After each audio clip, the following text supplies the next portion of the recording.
Halo, selamat sore teman-teman ngopi-ngopi. Salah satu hal yang akan kita share ke teman-teman, ini hal yang menurut kita penting banget juga untuk dipahami oleh teman-teman ngopi-ngopi, untuk kita share begitu hasil diskusi dari beberapa waktu lalu ya, yaitu berkenaan dengan self acceptance ya, atau penerimaan diri.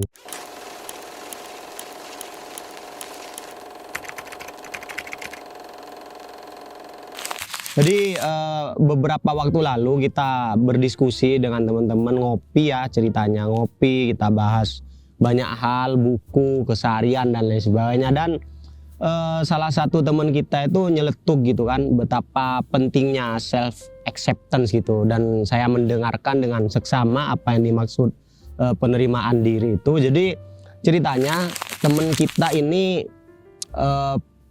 merasa ya dalam banyak sekali waktu, dalam bertahun-tahun dia itu belum bisa menerima diri begitu kan, belum bisa menerima dirinya sendiri.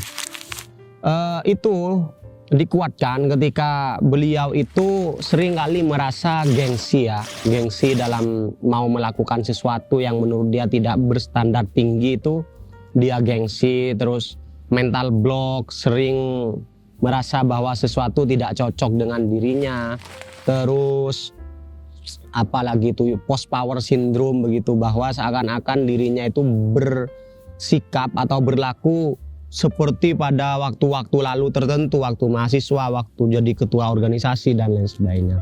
Nah, kita diceritakan pentingnya self acceptance itu oleh karena tanpa ini dulu, tanpa kita mengalami yang namanya penerimaan diri, tanpa kita memahami penerimaan diri ini, itu akan sangat berpengaruh pada pola pikir kita, pada perilaku kita, dan jangka panjangnya adalah kepada diri kita sendiri ya. Maksudnya saya tanya di sana lebih mendalam, maksudnya bagaimana itu tentang penerimaan diri kok bisa sebegitu berpengaruhnya. Jadi kata teman saya waktu ngopi itu, jadi dia itu banyak nolak peluang-peluang yang datang kepada dia, padahal dia dalam kondisi butuh begitu. Terus dia sering bersikap yang tidak kompatibel ya, yang tidak relate dengan kondisi pada saat itu begitu. Dan salah satunya juga dia itu gengsi ketika mau melakukan sesuatu yang tidak berstandar tinggi, karena menurut dia itu, dia di zaman dulu, di masa jayanya mungkin karena dia anaknya orang yang cukup mampu, atau karena dia orang yang cukup terpandang di sekitar, atau beliau itu adalah orang yang cukup famous lah atau intelektual misalkan di sekitarnya, maka kondisi pikiran temen saya yang cerita ini masih ada pada state itu, masih ada pada kondisi itu, tidak pada kontekstual hari ini begitu. Nah, waktu beliau cerita betapa pentingnya self acceptance, karena setelah kita mampu menerima diri apa adanya, misalkan masa lalu di masa kuliah kita itu menjadi orang yang populer, menjadi orang yang dikenal dengan kualitas tertentu, integritas tertentu misalkan, atau misalkan dikenal kita punya perusahaan apa sebelumnya. Loh, sebenarnya yang paling penting itu adalah berpikir pada konteks saat ini, begitu kata teman saya. Karena dengan begitu baru kita benar-benar bisa optimal dalam melakukan apa yang seharusnya bisa kita lakukan dengan seksama begitu. Kalau kita masih pikiran kita tertinggal di zaman-zaman yang tidak kontekstual itu, di misalkan 5 tahun lalu, 10 tahun lalu, seperti di masa jaya kita, maka kita itu seperti membentengi diri kita itu dengan bias ya, dengan sesuatu yang sebenarnya tidak penting, tidak perlu, sehingga mau melakukan apa-apa itu malu, ada tawaran ini diblok, ditolak sebegitu saja dan lain sebagainya. Itu membuat diri kita itu tidak kemana-mana dalam waktu yang panjang. Dan kata teman saya ini, dia mengalami yang namanya mental block ini itu bertahun-tahun, teman-teman. Bertahun-tahun ini saya tidak spesifik ya menanyakannya apakah 5 tahun, 10 tahun, tapi dalam dia menyampaikan itu sepertinya memang sangat lama. Dan dia itu merasa sangat puas sekali ketika dia sudah mengalami yang namanya self acceptance begitu, atau perasaan ikhlas ya dengan apapun yang terjadi saat ini, dengan seperti apapun dirinya saat ini. Jadi misalkan dulu beliau itu adalah orang yang lumayan kaya, misalkan yang kemana-mana ngasih kalau misalkan nongkrong itu bayarin, atau misalkan ke acara itu ngasih uang dan lain sebagainya. Sekarang beliau lagi dalam kondisi dicoba misalkan, sehingga beliau tidak bisa melakukan aktivitas-aktivitas itu dan dia malu begitu, gengsi, bahkan sering nolakin kalau ada ajakan ngobrol, diskusi, bahkan yang produktif begitu, dan itu sangat-sangat mengganggu. Untung saja teman kita ini menyadari begitu kan, maksudnya karena beliau mungkin adalah pembelajar yang bagus ya, sehingga dia itu bisa tetap berkembang begitu kan, meskipun menurut pengakuan beliau cukup lama, akhirnya beliau bisa sampai menemukan pada kondisi self acceptance yang bagus ini.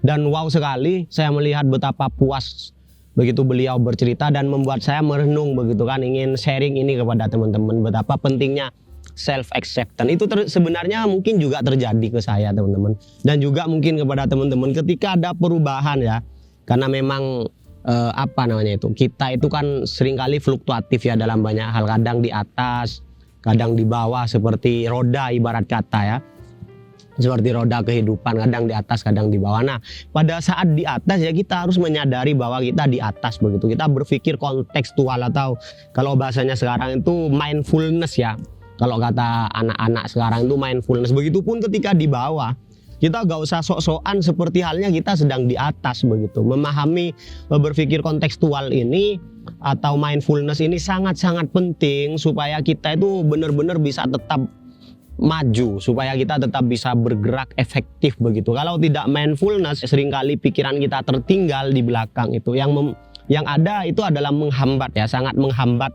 aktivitas kita, produktivitas kita, bahkan efektivitas kerja kita itu akan sangat menghambat, dan biasanya itu ditandai oleh dengan tidak adanya energi atau semangat ketika kita melakukan sesuatu.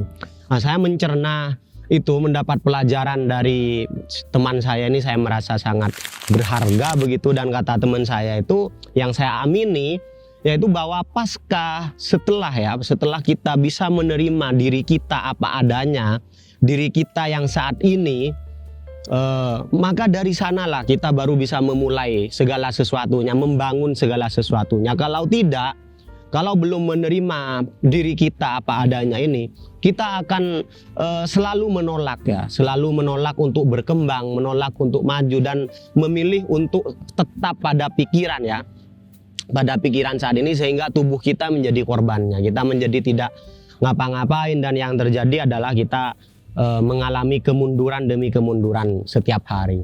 Nah itu sangat selaras sekali teman-teman. Oleh karena saya juga mengalami ya, beberapa waktu lalu saya kalah dalam satu kontestasi yang itu sangat memukul banget kepada saya, dan lama juga untuk saya bisa menerima diri saya sebagai seorang pecundang ya pada saat itu, kalau bahasa kasarnya seorang yang kalah dalam pertarungan begitu kan. Lama sekali ya. Untungnya memang oleh karena kebiasaan kita berdialog, kebiasaan kita berdiskusi, belajar dan lain sebagainya, akhirnya kita ada pada kondisi di mana pikiran kita dipaksa untuk selalu bergerak ya, sikap kita untuk selalu maju. Sehingga saya ketemu dengan teman saya yang ini, saya membaca referensi tertentu, saya belajar dari media-media seperti YouTube dan lain sebagainya, dan itu sangat menolong. Dan alhamdulillah mungkin dalam beberapa bulan terakhir saya baru bisa menerima diri saya apa adanya ini, dan baru bisa membangun segala sesuatunya kembali begitu. Kalau dulu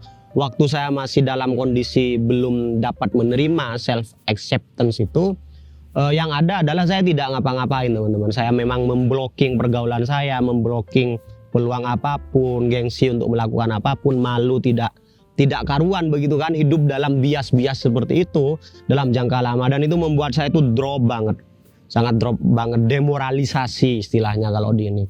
Dan alhamdulillah banget setelah mengalami self acceptance, saya sekarang bisa membangun ini lagi, termasuk bisa aktif di media ngopi-ngopi, bisa aktif dengan teman-teman yang dulu sempat hilang begitu, bisa aktif di literasi lagi. Dan menurut saya itu adalah hal yang berharga untuk kita sharing kepada teman-teman. Semoga untuk teman-teman yang sedang mengalami post power syndrome ini, perasaan gengsi dan lain sebagainya ini bisa segera mengembangkan dirinya ya, sehingga bisa mengalami yang namanya self acceptance begitu, dan memahami betapa berharganya penerimaan diri ini untuk masa depan teman-teman. Jangan berlarut-larut dalam perenungan masa lalu, dalam perenungan pengalaman buruk di masa lalu. Jangan berlarut-larut di sana.